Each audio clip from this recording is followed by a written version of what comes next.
Developments tonight after a Flagstaff police officer is found dead in Mesa.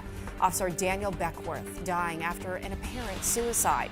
Now, he's the same officer involved in a deadly shooting last year. Team 12's Bianca Bono is live for us in the Alert Center. And Bianca, this comes only a couple of weeks after your I-Team report on mental illness plaguing the law enforcement community. Yeah, guys, in 2018, statistics showed law enforcement officers were more likely to die from suicide than in the line of duty.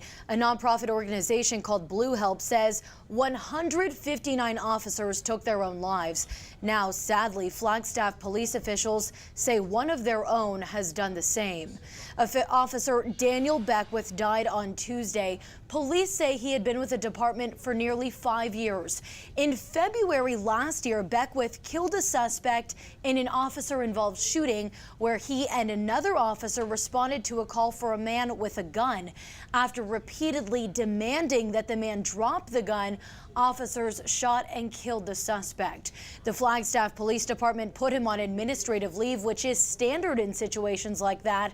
A few months later, in May, the Coconino County Attorney's Office cleared him of any wrongdoing.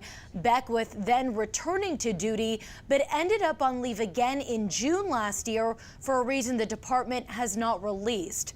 12 News speaking with a psychologist who specializes in treating first responders about the challenges they face after those critical incidents, like an officer-involved shooting.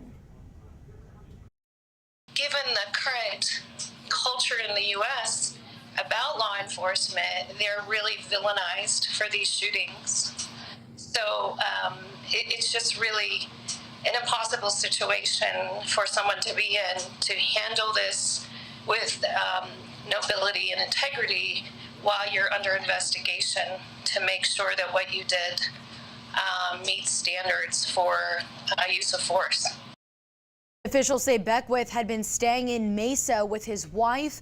Mesa police telling 12 News a family member called Tuesday requesting a welfare check, and that's when they found Beckwith dead from an apparent suicide. They say no one else was home at the time. Now, Flagstaff police saying their crisis intervention team is working with employees.